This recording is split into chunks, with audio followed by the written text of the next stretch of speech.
안녕하세요. 마데테스의 자폐에 관한 이야기입니다. 오늘은 사회적 관계를 왜 못하는가.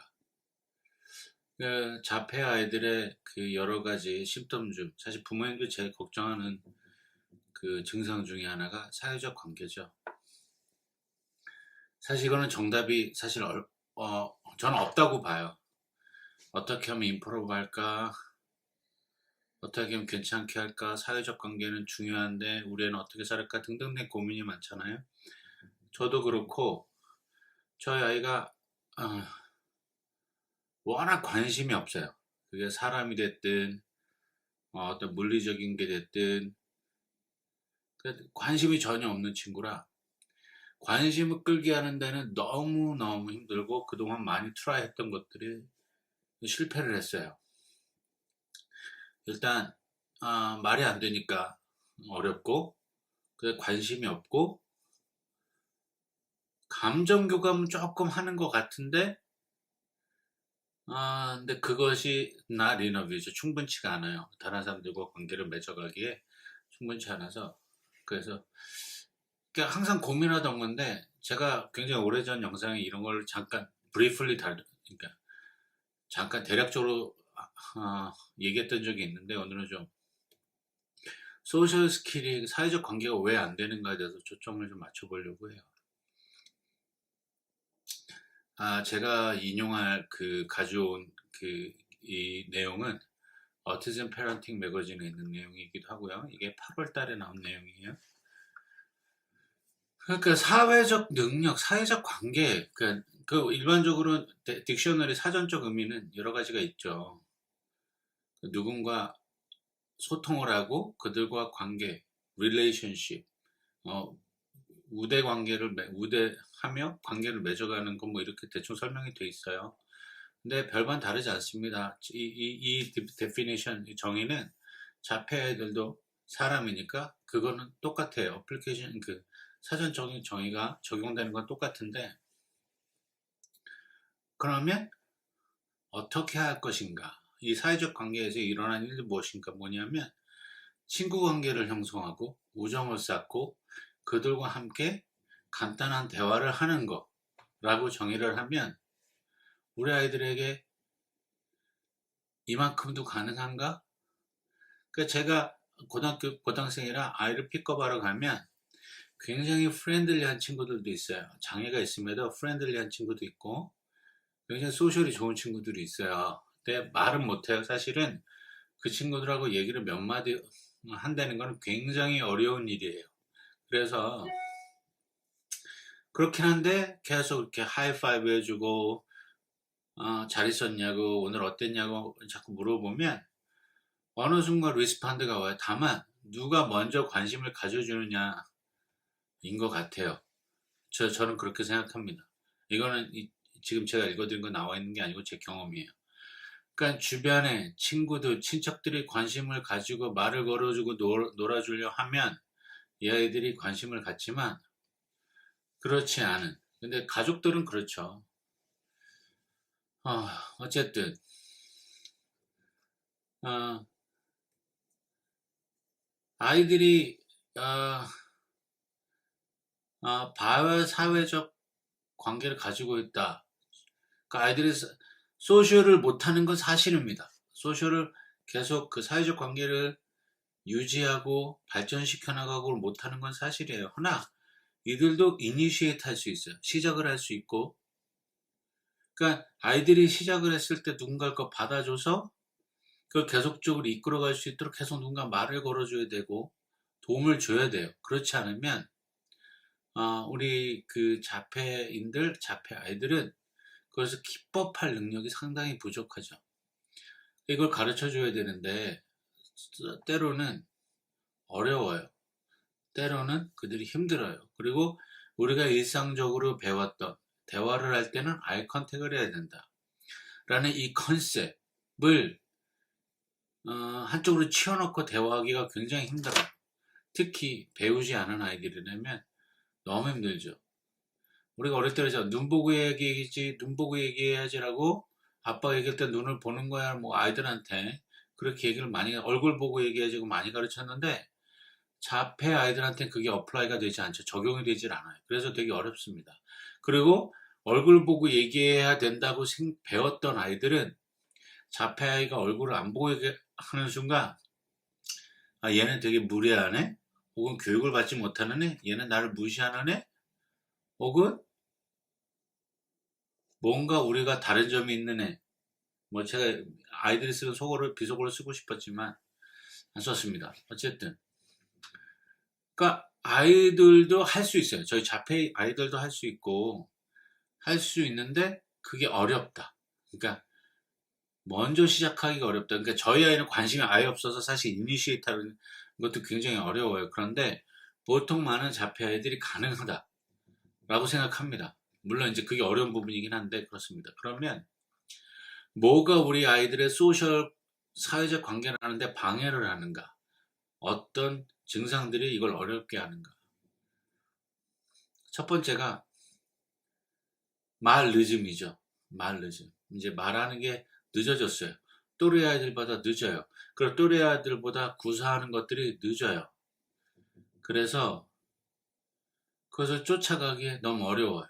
그것을 따라하기에 너무 어려워요. 왜냐하면 벌써 이만큼 얘기하고 있는데 그래서 하는 사이에 벌써 다른 이야기가 시작이 되고 하기에는 또래 아이들이 그걸 기다려주기에는 너무 어려워요. 옛날에 말더듬이라고 있었어요. 더듬는 아이들. 그럼에도 불구하고 단순히 말 더듬은 성장하면서 바뀌어요. 고쳐지고. 그런데 이 애시당초 말이 늦은 아이들, 자폐 아이들처럼 그 스피치 딜레이가 있는 애들은 언어 지연이 있는 애들은 굉장히 어렵죠. 그러니까 자기가 하고 싶은 얘기가 이만큼 있어도 꺼내질 못하는 거예요.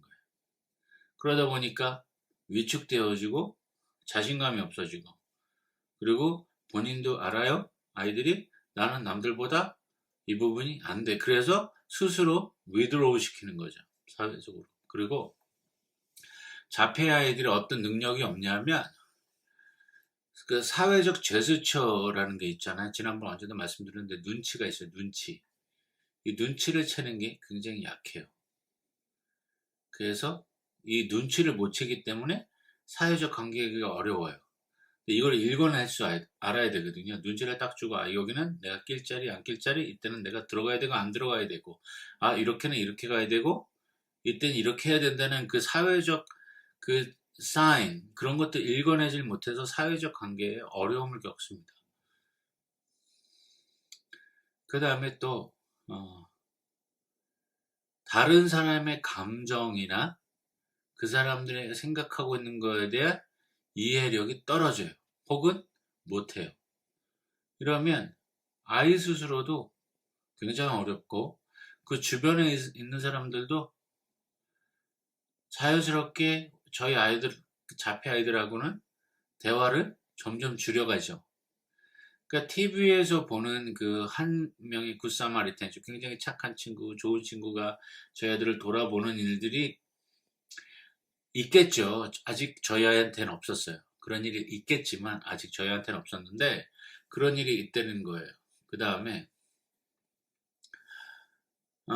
다른 사람들이 이해하게 하는 농담이나 그다음에 critics, 그다음에 놀리는 거를 굉장히 어려워해요. 왜냐하면 그러니까 그런 것 같아요. 비장애를 비교했을 때 제가 미국에 유학 오고 이민생활하면서 초창기에 미국에도 농담을 이해하는 걸 굉장히 어려워했어요.